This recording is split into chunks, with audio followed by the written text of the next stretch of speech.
Alhamdulillah yang kita bolehkan Tuan Imam, Tuan Pengerusi pun ada. Tak nampak tadi. Muslimin muslimat yang dirahmati oleh Allah Subhanahu wa taala. Kita sambung lagi ayat 277. Bismillahirrahmanirrahim.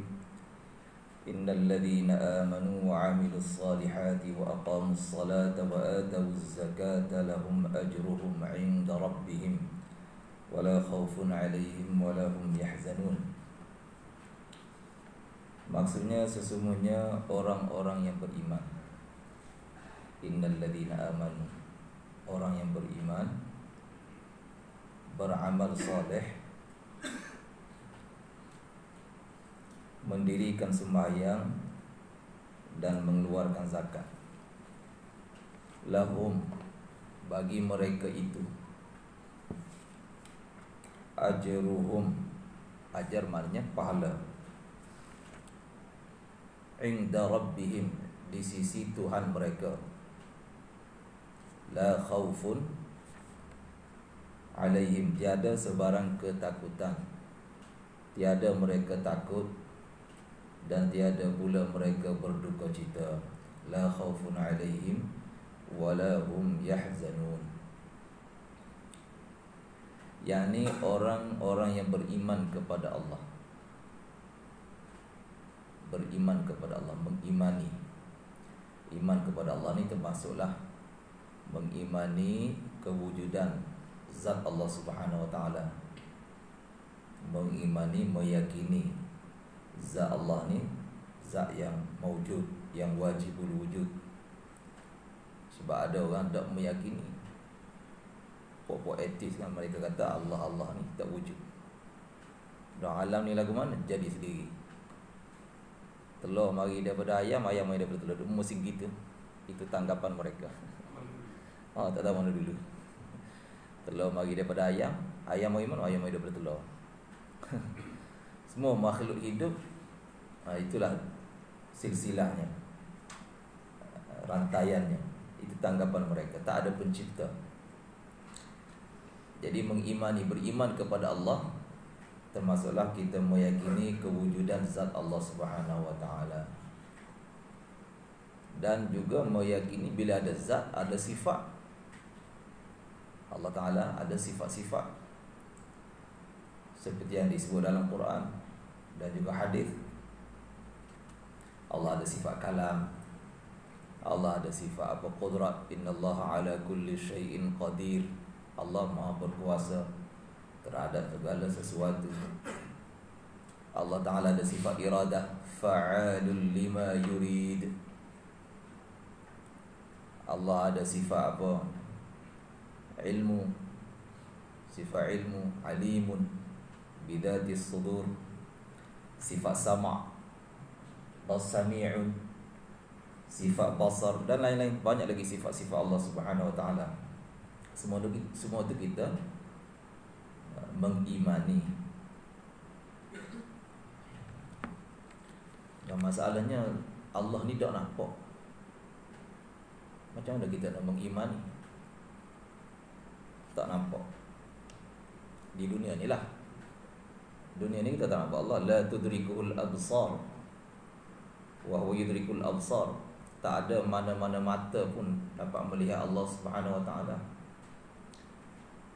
Macam mana kita mengimani, meyakini perkara yang tak nampak?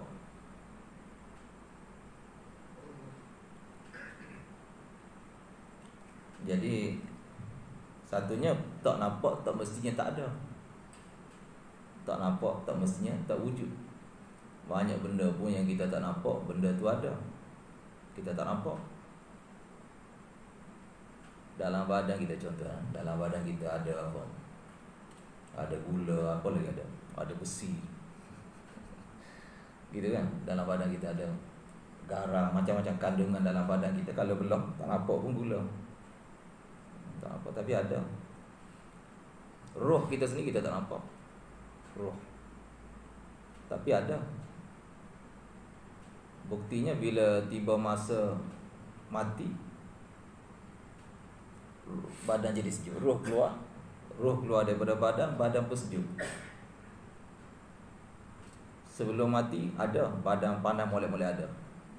Dan nadi berdenyut,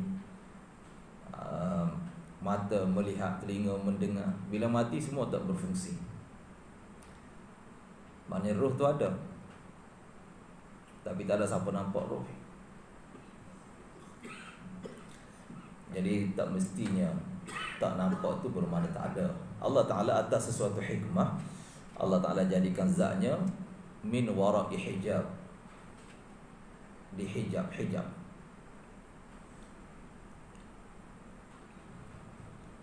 Masa Nabi pergi Mi'raj, orang tanya Nabi, adakah Nabi melihat Allah Subhanahu Wa Ta'ala? Nabi kata nurun anna arahu.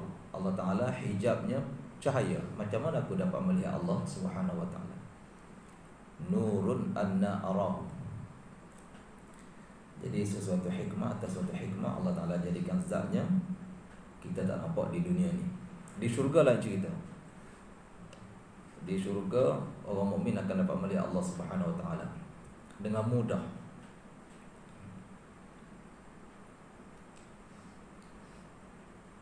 Kemudian kata Imam Ghazali, man arafa nafsahu faqad arafa rabbahu. Dalil kan kita nak kata, kita nak beriman pada Allah, nak meyakini Allah itu wujud. Salah satu dalil utama, petunjuk utama diri kita sendiri. Ini pendekatan yang Imam Ghazali guna. Imam Ghazali ni satu orang imam yang mana pelopor kepada minhaj, sistem. Imam Ghazali mewujudkan sistem dalam banyak bidang ilmu. Sebab tu kita Imam Ghazali ni sebilangannya dengan nama minhaj. Maknanya Imam Ghazali kemukakan pada umat nak amal agama ni, nak beramal dengan agama, bukan sekadar ilmu. Bahkan Imam Ghazali kemukakan juga minhaj, sistem minhaj. Ada Minhajul Abidin, kitab Imam Ghazali kan, minhaj, cara, tata cara orang nak buat ibadat, tata cara dia nak susun masa dia, nak susun umur dia supaya tidak berlaku pembaziran. Imam Ghazali susun minhaj. Bangun pagi, lepas subuh buat apa, lepas tu sampai isyraq buat apa, waktu duha buat apa, penuh padat jadual Imam Ghazali susun. Dalam bab nak mengenal Allah Subhanahu Wa Ta'ala, salah satu minhaj yang Imam Ghazali kemukakan ialah apa? Dia kenali diri. Man arafa nafsahu faqad arafa rabbahu. Siapa kenal dirinya, tak uraknya dia, tak mampunya dia kan, maka dia akan kenal Allah Subhanahu Wa Ta'ala. Sayyidina Ali pernah kata, aku mengenali kewujudan Allah tu dengan macam mana? Kadang-kala aku dah nak buat satu perkara, rapi planning, tekad nak buat, alih-alih tak jadi. Ada kehendak lain mengatasi kehendak aku. Aku mengenali Allah daripada situ. Mengenali, kenal dah, tapi mana meyakini kan? Meyakini kewujudan Allah ni dengan mana kehendak aku nak buat, alih-alih tak jadi. Rancang balik dah. Contoh esok kan nak pergi ada urusan bandar, contohlah nak beli benda tu, nak beli benda ni, ada urusan kan? Gijabat tu, gijabat ni, alih-alih esok tak lagi. Ada kehendak lain mengatasi kehendak aku, kata Sayyidina Ali. Kehendak itulah kehendak Allah Subhanahu Wa Ta'ala. Quran kata apa? Wa ma tasha'una illa an yasha Allah. Kamu tak menghendaki sesuatu perkara, tak jadi kehendak kamu tu, melainkan Allah bersama, didahului ya. Illa an yasha Allah, didahului dengan kehendak Allah Subhanahu Wa Ta'ala, barulah jadi kehendak kamu. Itu beriman pada Allah. Innal ladzina amanu wa 'amilus solihati, beriman kepada Allah dan Rasulnya, Iman ni kena berkembang. Tak boleh iman pada Allah saja, tak iman pada Rasul tak jadi. Kena ada dua-dua. Beriman pada Allah, mengimani kewujudan Allah dengan segala sifatnya, dengan segala asma'nya, nama-namanya, dengan segala af'alnya. Mengimani Allah dengan semua tu. Dan juga mengimani Rasul, Nabi, para Rasul, para Nabi dengan segala sifatnya. Mengimani para Rasul dengan segala sifat-sifatnya.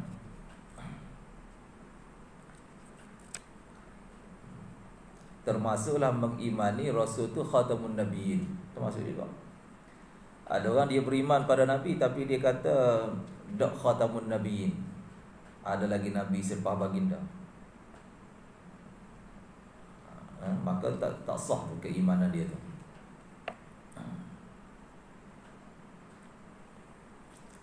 Disertai pula dengan berbuat amal soleh yang disuruhnya.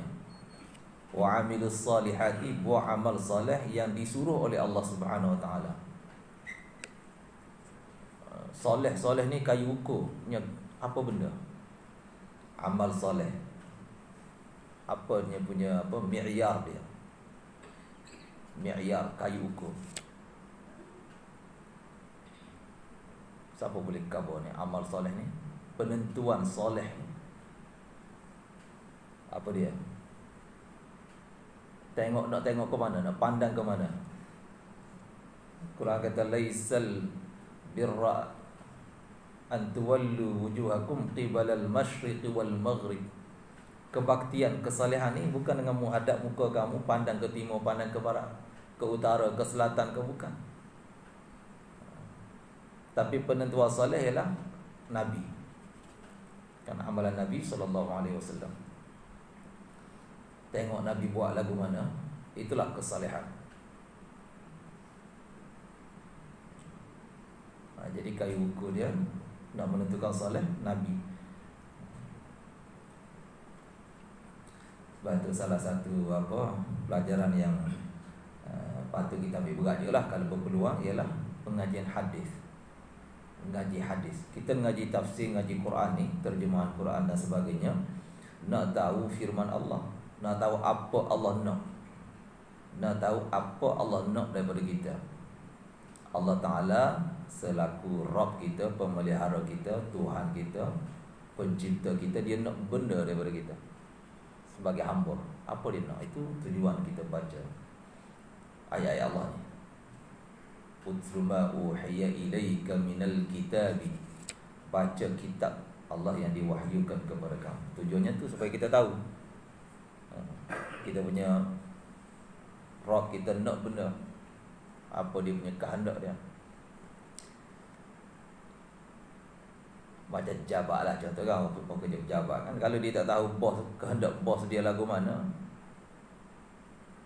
dia pergi masuk jabat petang balik, apa kehendak bos dia tahu.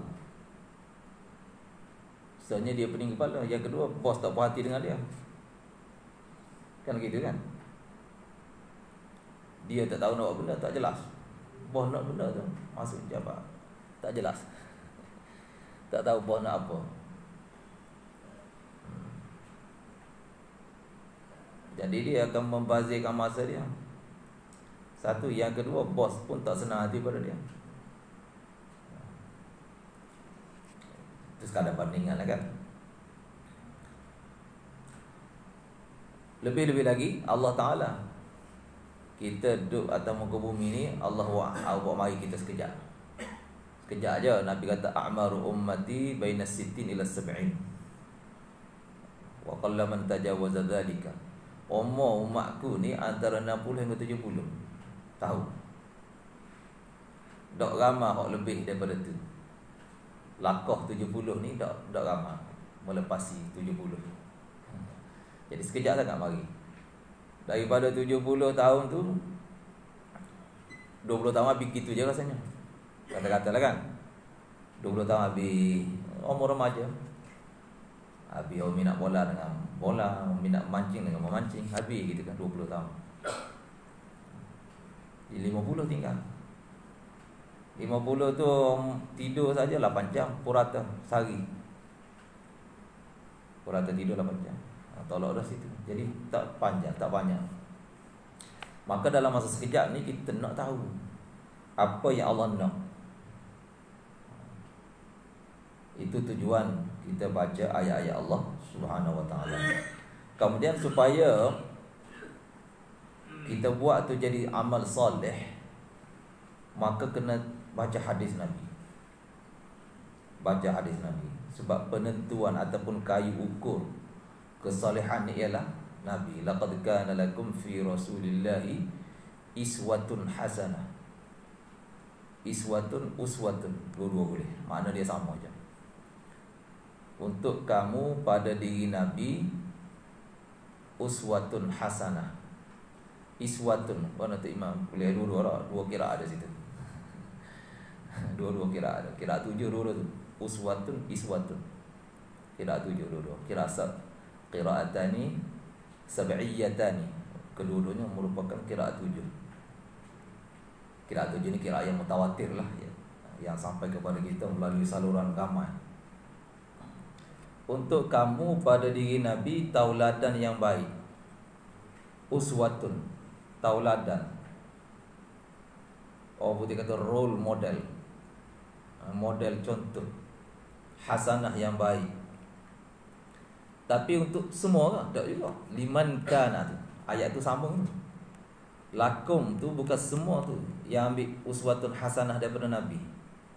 Bukan semua ambil.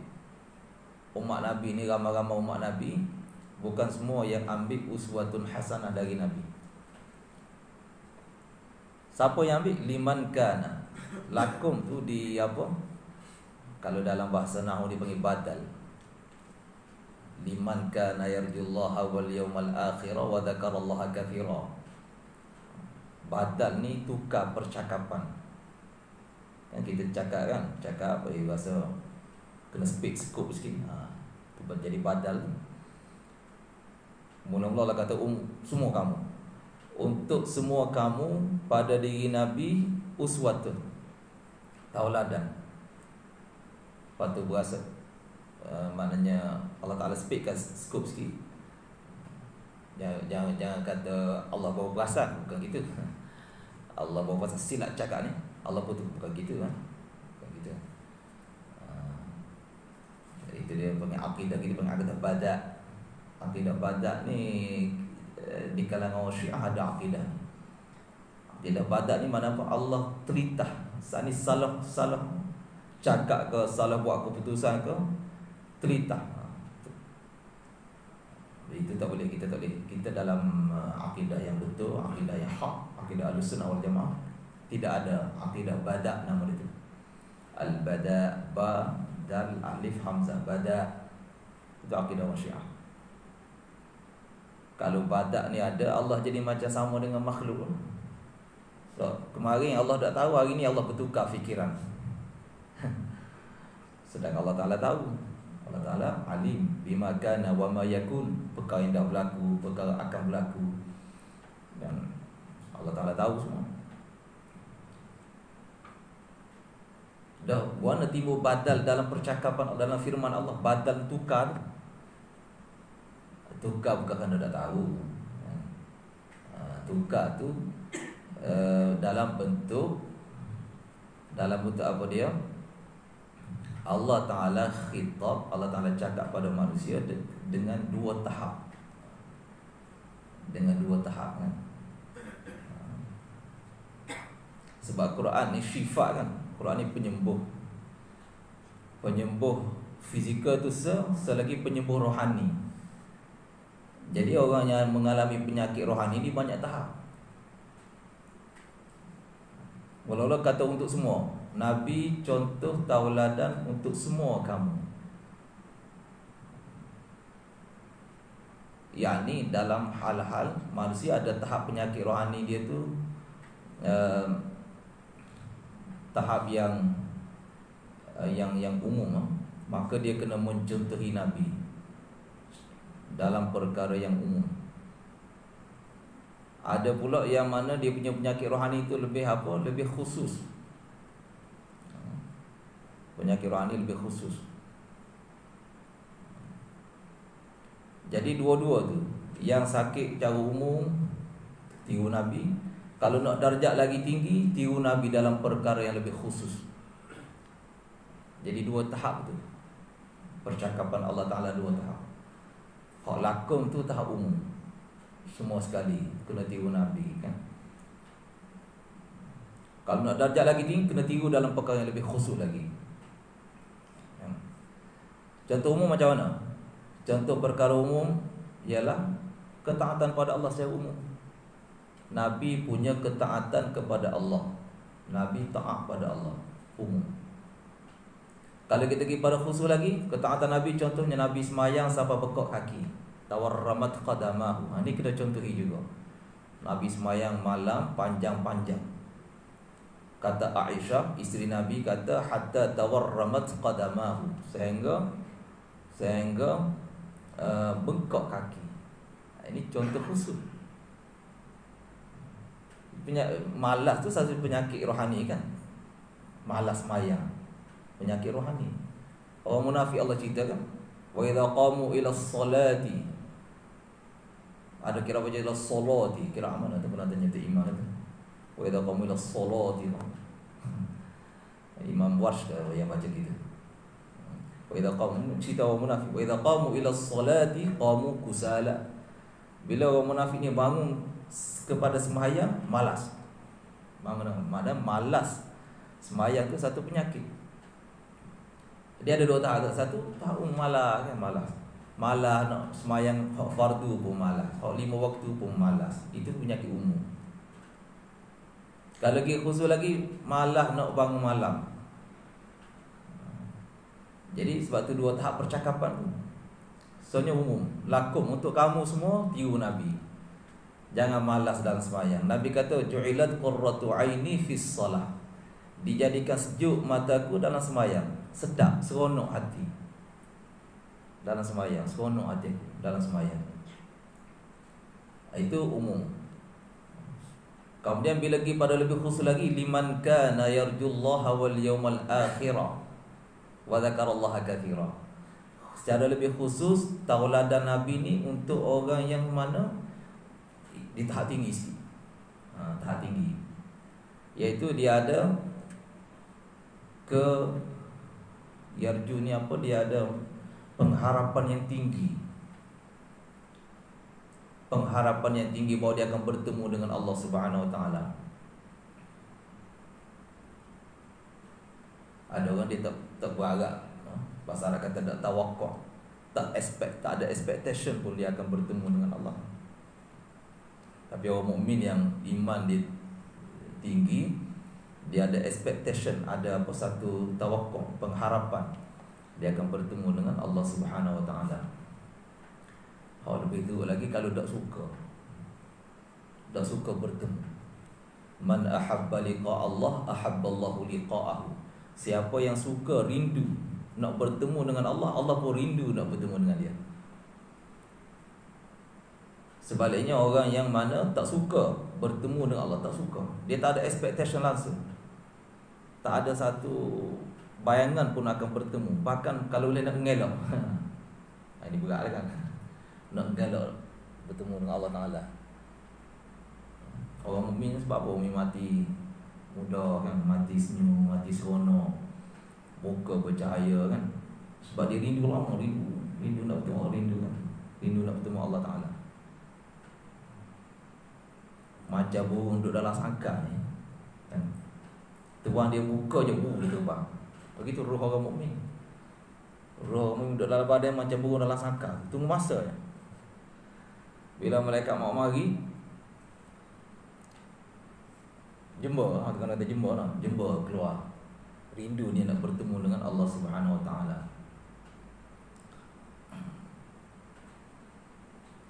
Jadi tahap tinggi, dia ada tawakal, expectation yang tinggi, pengharapan yang tinggi, dia akan bertemu dengan Allah Subhanahu Wa Taala. Liman kana yarjullaha wal yawmal akhir. Dan ada pengharapan akan bertemu dengan hari akhirat. Dia ada keyakinan dia bahawa hari akhirat ni ada, dia akan balik pada Allah, balik kepada akhirat. Dan wa dzakarallaha katsiran, banyak mengingati Allah. Mengingati Allah banyak. Ini khusus. Yang tadi umum tu. Maknanya tauladan umum Nabi ni semua orang kena ikut. Tauladan khusus, semayang sampai bekak, ini bagi orang darjat tinggi. Dua-dua kena mencontohi Nabi. Dua-dua kelompok tadi kena mencontohi. Maknanya Allah cakap gitu kesalah. Sebut je badal. Kalau ikut dalam nahwu bahasa Arab ni, badal ni maknanya orang tukar percakapan. Kerana dia salah. Dalam percakapan Allah Ta'ala tak ada gitu. Cakap tu sebagai dua tahap mentaliti manusia. Boleh faham tak? Macam juga ayat mansukh kan? Ada ayat Quran dia mansukh kan? Dah Allah salah kan? Sebelum ni Allah tak tahu. Bukan gitu kan? Mansukh. Mula-mula hukum perang zaman Nabi kena lawan 10.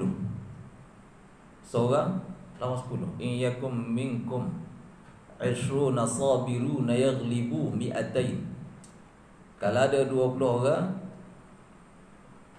in yakum minkum 20 sabiruna, 20 orang sabar, penyabar, punya ketahanan yang tinggi, yaghlibu mi'atain, mereka kena lawan 200. Maknanya selawan 10. 20 lawan 200, maknanya seorang kena melawan, mengalahkan 10 lah. Seorang lawan 10. 10. Dia punya apa tu, nisbah dia tu. Mula-mulanya hukum begitu. Hukum perang di zaman Nabi. Satu orang Islam lawan 10 orang kafir. In yakum minkum 20 sabiruna yaghlibu mi'atain. Wa in yakum minkum mi'atun yaghlibu alfan minal ladzina kafaru. Kalau ada 100 kena lawan 1000. Itu hukum mula-mula. Lepas Allah nasakh. Hukum tu mansukh. Al-ana khaffafallahu ankum. Sekarang Allah beri keringanan kepada kamu. Fa iyyakum minkum mi'atun sabiratun yaghlibu mi'atain. Kalau ada 100 orang yang kuat ketahanannya, maka hendaklah mengalahkan 200. Selawan 2, ringanlah tu. Tadi selawan 10.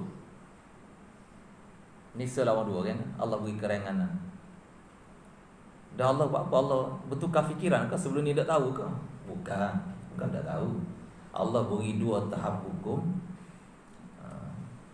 dengan sengaja. Sebab apa? Ada dua apa tu? Maslahat tu. 2 maslahat. Tadi maslahatnya lain, ini maslahat lain. Semuanya dalam pengetahuan Allah Subhanahu wa taala. Maka kita tak boleh kata Allah Ta'ala ada badak Allah tak perasan, Allah tak tahu, lepas tu bertukar fikiran. Tak boleh kata gitu. Okay. Dia macam ginilah perbandingan, sekadar untuk mudah faham. Doktor, satu orang pesakit jumpa doktor untuk sesuatu rawatan. Minggu pertama doktor beri ubat ni, mu kena makan berapa? 10 butir contohlah. Lepas tu mari minggu kedua doktor tukar pula, makan 2 butir pula contoh. Jadi bukan kerana doktor pakar, dia bidang dia dah. Dia memang penyakit orang ni memang gini. Minggu pertama kena makan 10 butir, 10 biji. Minggu kedua kena makan 22. Jadi beritahu yang berlainan tu bukan kerana Allah Ta'ala tak tahu. Sama ada mansukh ke? Dalam Quran ada ayat-ayat mansukh kan? Ada ayat yang mansukh. Pindah, Allah pindah, tukar. Macam tadi dia lawan 10 tukar kepada lawan 2. Ataupun badal macam sini ni. Laqad kana lakum fi Rasulillahi uswatun hasanatun liman kana yarjullaha wal yawmal akhir. Itu badal. Mula-mula untuk semua, contoh untuk semua. Lepas tu lebih khusus, contoh untuk mereka yang punya expectation yang tinggi, punya pengharapan yang tinggi akan bertemu dengan Allah Subhanahu wa taala. Poin kita apa tadi? Soleh, kesalehan ni mi'yar dia, kayu ukur dia ialah Nabi. Itu dia punya poin dia. Ni nak tengok amalan Nabi tu, kita kena ngaji hadis. Zakhirah hadis, perbendaharaan hadis para imam tinggalkan pada kita. Banyak hadis Bukhari, hadis yang Muslim, Tirmizi, banyak. Kita hadis paling sahih yang sampai kepada kita hari ni kitab Bukhari. Ashahul kutub ba'da kitabillah. Kitab paling sahih selepas Al-Quran. Kitab hadis paling tua yang sampai kepada kita hari ni kitab Muwatta Imam Malik. Ini kitab hadis paling tua. Dia lebih tua daripada kitab Sahih Bukhari. Kitab hadis paling besar, paling banyak, dia punya perbendaharaannya yang sampai pada kita Musnad Imam Ahmad. Ini paling besar. Banyak-banyak kita hadis Musnad Imam Ahmad ni paling besar, himpunan hadis yang paling banyak. Jadi mudah-mudahan gitulah Allah Ta'ala beri kelapangan kan. Kita sebagaimana kita dapat sikit sebanyak kita meneroka kan ayat-ayat Allah, dapat juga kita meneroka hadis Nabi. Tak boleh banyak, sikit. Ma la yudraku kulluhu la yutraku kulluhu. Ma la yudraku, tak boleh dapat semua. La yutraku kulluhu, jangan tinggal semua. Ma la yudraku kulluhu, tak dapat dicapai semua. La yutraku kulluhu, tidak ditinggalkan semua. Buat sekadar yang sempat.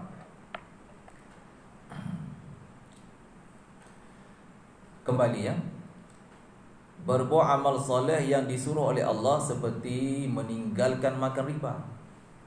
Amal soleh ni dia ada dua kan.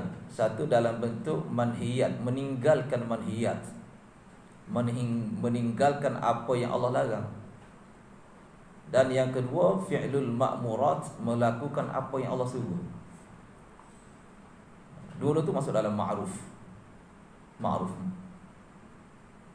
Ma'ruf ni maknanya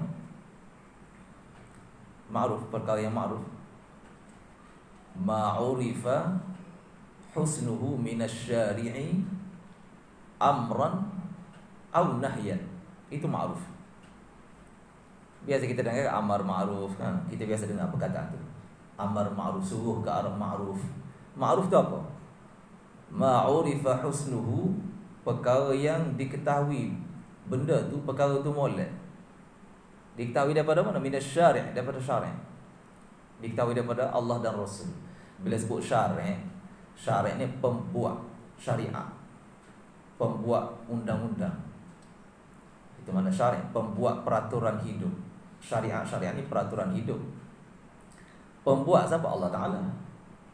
Lepas tu Nabi sebagai wakil daripada Allah Ta'ala. Itulah syari'. Syari' ni Allah Ta'ala, nomor satunya Allah. Dan Nabi pun disebut syari' juga sebagai apa? Wakil. Mewakili Allah Subhanahu Wa Ta'ala, menyampaikan syariat. Jadi ma'ruf ni ialah, dia bila sebut ma'ruf merangkumi dua. Hak Allah Ta'ala suruh buat pun ma'ruf, perkara yang Allah larang kita tinggalkan pun ma'ruf.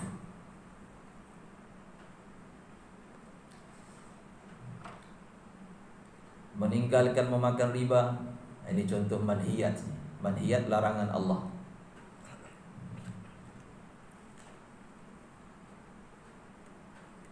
Riba ni dosa besar ke dosa kecil? Siapa boleh kau? Ya, dosa besar ke dosa kecil? Besar. Nak tahu beza besar kecil ni lagu mana? Dosa besar ni ma tu'ida alaihi bi khususihi fil kitabi was sunnah, yang diberi ancaman secara khusus oleh Allah dan Rasul dalam Quran ataupun hadis. Itu dosa besar. Ma tu'ida, yang diberi ancaman, alaihi bi khususi, secara khusus. Allah Ta'ala sebut ni walladzina la yad'una ma'allahi ilahan akhar. Contoh ancaman khusus orang tidak melakukan syirik. Walladzina la yad'una ma'allahi ilahan akhar wa la yaqtuluna an-nafsa allati harramallahu illa bil haqq, tidak membunuh, wa la yaznun, tidak berzina. Wa man yaf'al dzalika yalqa athama, siapa yang buat gitu dapat dosa dia, beroleh dosa. Yudha'af lahul 'adzabu yaumal qiyamah, digandakan untuknya azab. Khusus Allah sebut ancaman, digandakan untuknya azab, dan sebut secara khusus kesalahannya, zina, syirik, membunuh, maka dosa besar tu.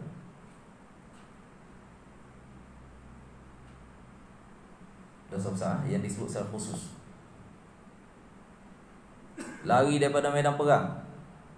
Kalau kita berdepan zaman perang lah, kita buat masa ni tak lagi akan datang katakan di kalangan kita ni ada umur panjang, hidup zaman Imam Mahdi, contoh kan, dia bersama Imam Mahdi perang. Jangan lari daripada medan. Sebab Allah sebut secara khusus, wa man yuwalli ya ayyuhalladzina amanu idza laqitumul ladzina kafaru zahfa fala tuwalluhumul adbar. Wahai orang mukmin, bila kamu berdepan dengan orang kafir dalam medan perang, fala tuwalluhumul adbar, jangan paling belakang.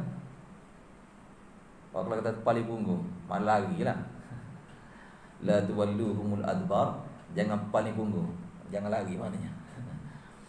Lepas tu kalau lari apa ancamannya? Wa may yuwallihim yawma idzin duburah, siapa yang paling punggungnya mana lari, kecuali ada kecuali illa mutaharrifan liqitalin, dia paling lari itu kerana dia buat satu strategi melencong sekejap untuk serang balik. Itu biasa gitu kan. Dalam menyerang ni kadang-kadang kena undur sekejap, passing bola kau apa back, nak serang balik. Nanti kalau dalam bola lah strategi gitu, kadang-kadang gitu kan, kena undur sekejap. Dalam perang begitu. Illa mutaharrifan liqitalin aw mutahayyizan ila fi'ah, dan kecuali kalau dia berundur tu dengan tujuan nak join tim dia, apa dia punya pasukan dia tu. Kadang-kadang kan masa perang terlepaskan, terpisah daripada pasukan, maka dia dalam bahaya, dia kena balik kepada pasukan dia. Itu tak apa, berundur dengan tujuan itu untuk atur strategi untuk serang balik, ataupun berundur dengan tujuan untuk menyertai pasukan dia, itu tak apa.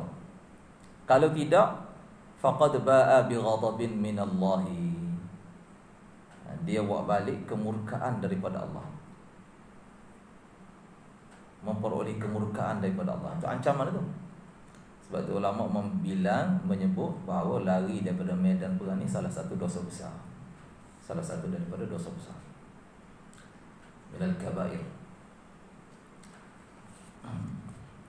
Riba, ada ancaman khusus ke riba ni? Ada. Kita akan baca depan sikit lagi kan. Fa illam taf'alu fa'dhanu biharbin minallahi wa rasulih.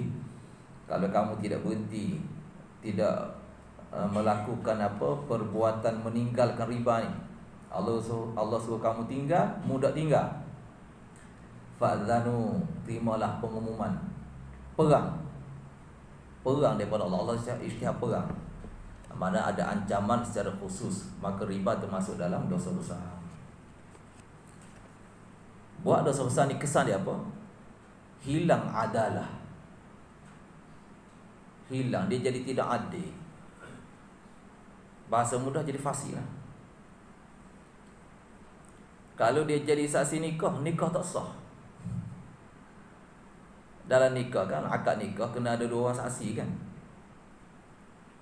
Kalau katakanlah salah seorang saksinya tu pelaku dosa besar, mana-manalah yang disebut, zina ke apa, riba ke, pelaku dosa besar, maka saksi tak cukup. Saksi kena dua orang. Tak cukup saksi, pernikahan itu tidak sah. La nikaha illa bi waliyin, kan, wa syahidaini. Pernikahan tidak sah melainkan kena ada wali, kena ada dua orang saksi. Itu di antara kesannya lah. Bila melakukan dosa besar, kesannya hilang adalah, hilang dia punya sifat adil itu. Bila hilang, jadi antaranya Dia mardudus syahadah dan mardudur riwayah. Kan? Saksi dia pun rejected, saksinya pun ditolak, tak diterima. Kalau di riwayat hadis pun, hadis riwayat dia tu ditolak, tak diterima. Seterusnya, mendirikan sembahyang. Ini termasuk dalam amal soleh ni. Iqamatus solah, mendirikan sembahyang. Bagi tegak. Tegak ni fi nafsihi wa fi ghairihi. Tegakkan sembahyang dalam dirinya dan tegakkan sembahyang dalam diri orang lain juga. Apa pengertian tegakkan sembahyang dalam dirinya? Dengan erti menyempurnakan segala rukun sembahyang tu, segala syarat-syaratnya, segala sunat-sunatnya. Sunat pula ada sunat ab'ad, sunat hayat, semua disempurnakan semuanya. Itu mana menegakkan solat. Termasuk jaga waktunya. Semua masuk dalam pengertian iqamah, menegakkan solat. Dan buat seperti yang Nabi buat. Sallu kama ra'aitumuni usalli. Semayang seperti yang aku buat. Itu semua masuk dalam pengertian menegakkan solat. Itu iqamah fi nafsi, tegakkan pada dirinya. Tegakkan solat pada diri orang lain sama anak-anaknya. Kena perhati yang anak semayang ke tak, semayang awal waktu ke tak. Kena perhati. Biasakan anak, isteri ya. Biasakan isteri. Sebut isteri ada tengok kita. Isteri dah kita ramai kan, mesti isteri kan, takkan. Ya. Bukan isteri atas orang tu, atas ramai.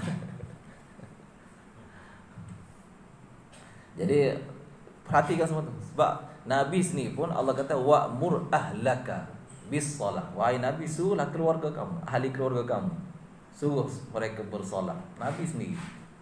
Nabi sendiri Allah Ta'ala suruh memerhatikan solat ahli keluarga Nabi. Wastabir alaiha, dan bertekun. Istibar ni maknanya wujudkan kesabaran yang luar biasa. Bukan sabar sikit-sikit, kesabaran yang luar biasa. Wastabir alaiha, sabar dalam melakukan, tekun dalam melakukannya. Seterusnya, patuh mengeluarkan zakat. Yang mana ibadat sembahyang dan zakat merupakan sekukuh tiang agama Islam. Dua ni. Seorang bakal perang kan, bila Nabi wafat, sebilangan orang tak mau bayar zakat, maka bakal perang. Sayyidina Umar tak setuju, bantah. Lepas tu akhirnya Allah Ta'ala lapangkan dada Sayyidina Umar, setuju memerangi orang tak membayar zakat. Sebab dia merupakan sekukuh tiang agama. Maka orang tersebut akan mendapat pahala daripada Allah sebagai balasan dari amal mereka. Mereka juga tidak akan takut menghadapi kesusahan yang akan datang kepadanya, dan tidak akan berduka cita dengan apa yang telah luput pada masa lalu. Masa tak mengizinkan, kita break dulu. Wassalamualaikum warahmatullahi wabarakatuh.